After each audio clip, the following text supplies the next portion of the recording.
G'day and thanks for tuning in. Tonight we've got a very special guest with the 2001 Shute Shield winning captain and 2013 Shute Shield winning coach, Chris Malone. Welcome, Nob. Thanks for coming on. G'day, Hodge. Pleasure to be here. Great initiative from you blokes, and so it's good to be on. Now, I know you've had an illustrious playing career, including over 150 games in the English Premiership, as well as coaching with the Waratahs and the Wallabies. But do you know how many blokes in the last 200 years have coached and captained Shute Shield winning sides? No, I've often wondered though, so hopefully you'll know. I wouldn't have a clue, to be honest. Yeah, mate, I don't have it. I don't have a clue at all. We'll have to. No, I thought you might know. If I was TC or someone, I'd definitely know. I'd be able to quote those stats straight back at you. I imagine I'm fairly privileged in that regard. I don't think there would be too many, but yeah. We might have to find it out. Over 200 years, you might be in very rare company. Yeah, it wouldn't be the students without an element of rareness, would it? Earlier this evening, we saw the 2001 grand final. Do you remember any difference from your halftime chats from 2001 to 2013?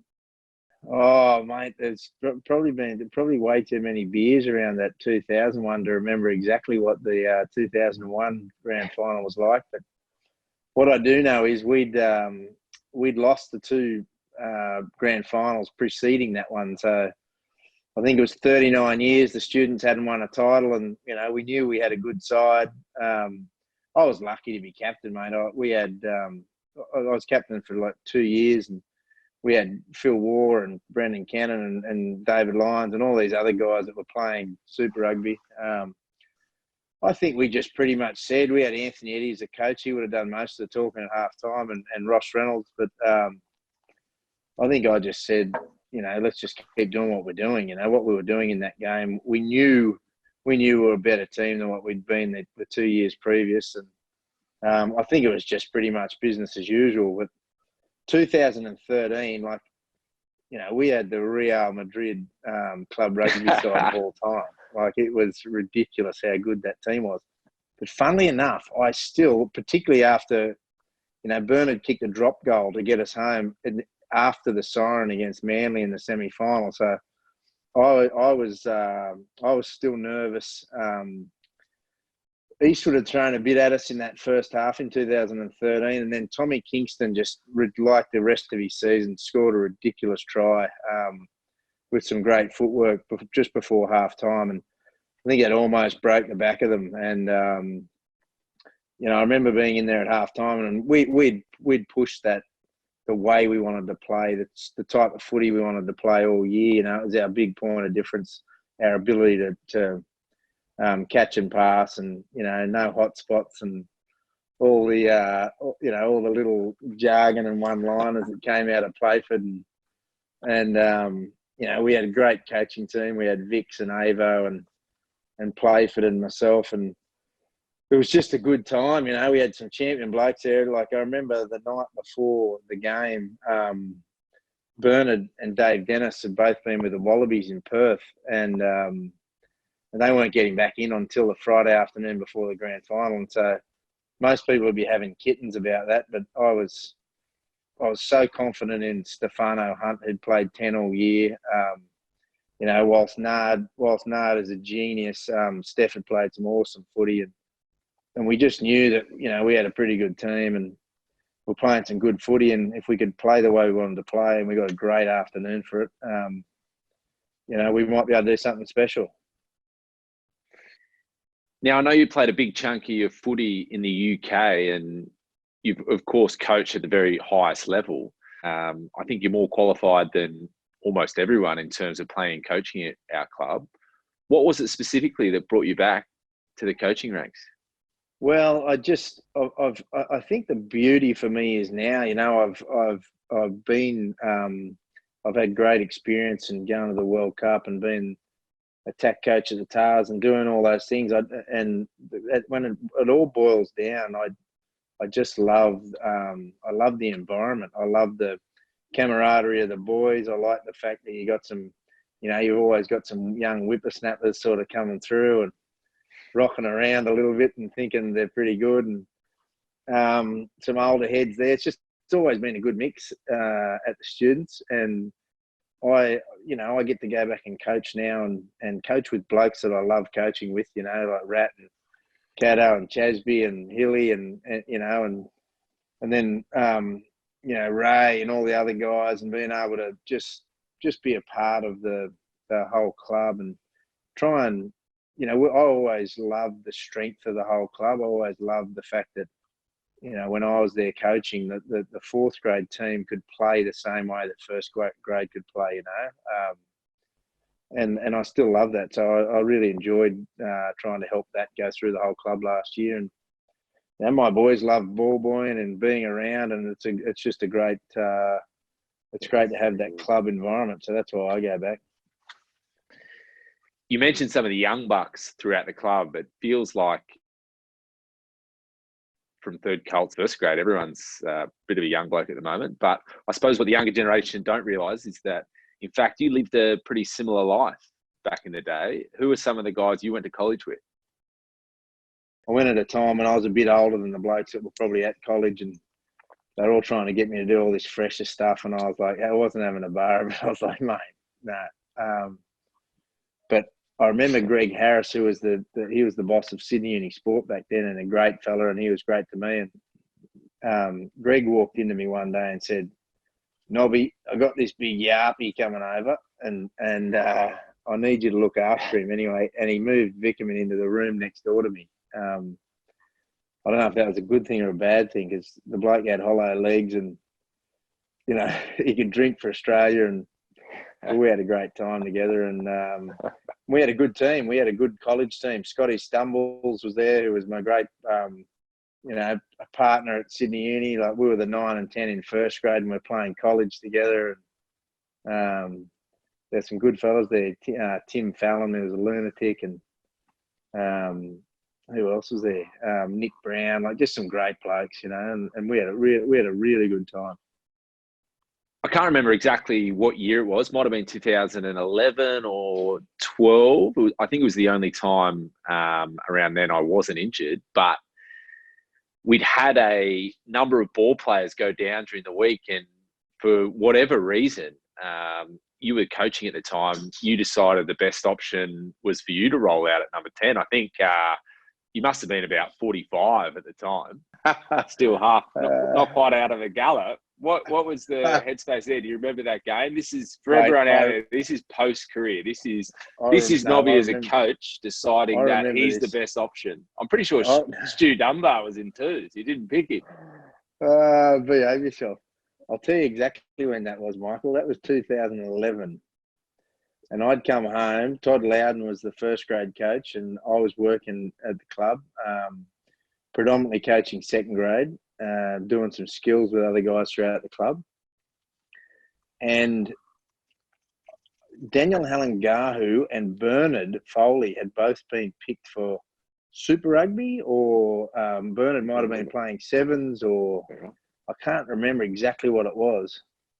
And I'm sitting in the office there, and Todd Dammers, who was the DOR at the time, they were sort of debating who the 10 should be, and I sort of had my head down, sort of looking the other way, because I was pretty determined not to play when I came back from finishing up in England. I was already 33 or something, and I'd had it by then. Anyway, next minute I was being talked into playing first grade that weekend against Parramatta, and oh, mate, I think the amount of training that we did, like every night, the speed at which we were playing, I got to the game, my groin was about to pop. I could hardly run. So yeah, I think I threw a horrendous hospital pass to Jimmy McMahon that day in the centres, and he almost got KO'd, but he was a tough bugger. Like, I'd never seen a bigger head clash, and Macca just got straight back up and got on with it. But got to play with John O. Jenkins and a few other guys, and so it was really good because it allowed me to sort of understand how Todd was trying to play the game at the time. And yeah, I had a bit of fun. And I think it was like I came off after 50 minutes and it was 50-0. So, you do the maths. Mate, simple footy works every time. I thought it might be a good chance to talk about the current coaching staff and who you think we could roll out next week in first grade. Obviously, you've got Big Raymondo, RT, the Rat. Not sure about Hick. I think he's about 75 kilos dripping wet at the moment. Who do you think we could roll out next week in first grade? Yeah, but he's got it between the ears, mate, so he'd be all right. Like, he's stat mad, and I've never seen, I played with a guy called Danny Grucock. I don't know, some people remember, it was England, British Lion, second row, and he's the loveliest bloke. But as soon as he crossed the white line on the pitch, was a lunatic. Hick's probably a bit more of a lunatic both on and off the field, but I reckon he'd be able to do it pretty easy. I'd love to see Rat, though. I'd love to see Rat in the first grade jersey at 9. Perhaps he'd have to grow his hair back. Like, you might be able to bring up that photo of him, passing at Sydney Uni back in the day with his long locks. But I'd love to see him out there. Raymondo, I don't think so. I know he's doing well, lost a lot of weight, but he'd be just going scrum to scrum, the big fella. What about the El Presidente? How do you think he's going in his new role as president of Sydney Uni Football Club? I know there's been some unbelievable men go before him, and he's got some very big shoes to fill. There's no question he fills the shoes well. the little suede numbers that he likes to get about in. Like, he's come a long way from Molong, the big fella. I'm fortunate that he's one of my great mates, and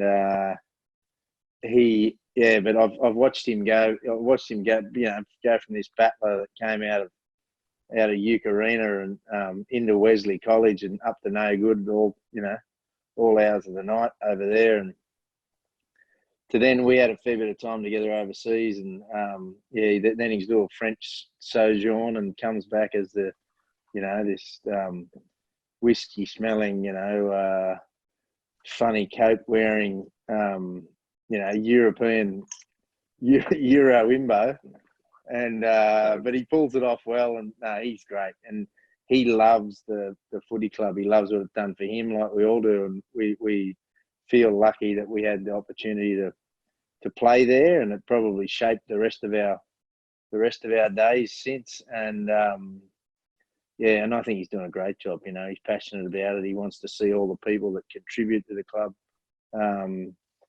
get the reward for what they put in terms of their financial commitment, or if they're a volunteer, the time commitment. And he's fully aware of all that stuff and wants to ensure that the club's just as good to those people as it has been to all of us that were lucky to play there. Maybe one for our members. I just wanted to ask what you think about the current rugby landscape. I know you're on the SRU board.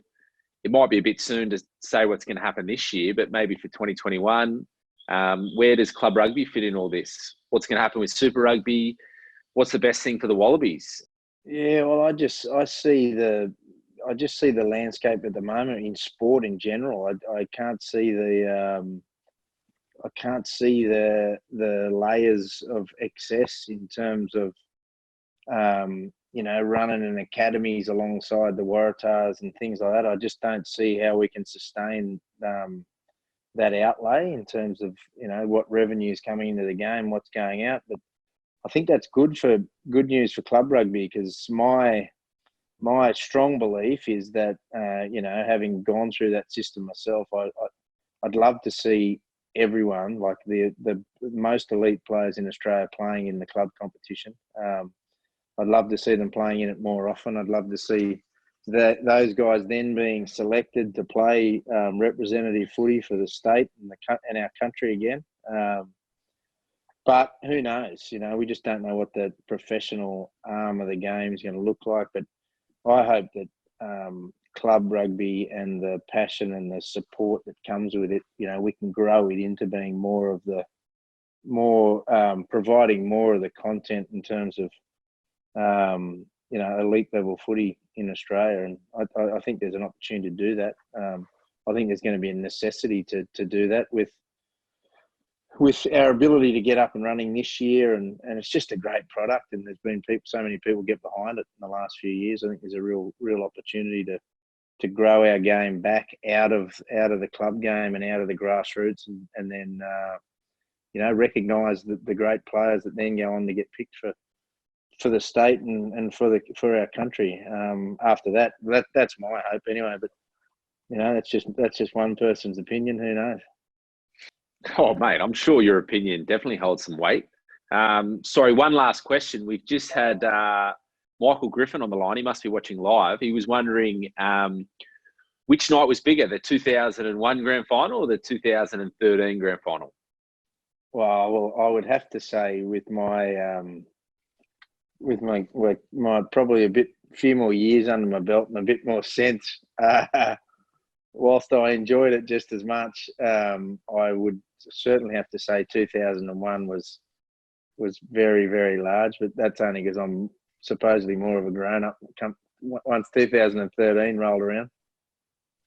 But they were both great occasions, and as you'll see, in this game tonight, it's they're both awesome games, and the students played some good footy. I'm sure Griffo carried the flag as well. Most of us had a good night. He had a good week.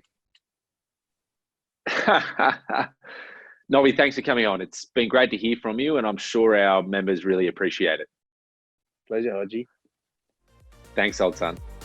Up next, we've got the second half of the 2013 Shute Shield Grand Final between Sydney University and Eastwood. Thanks for tuning in.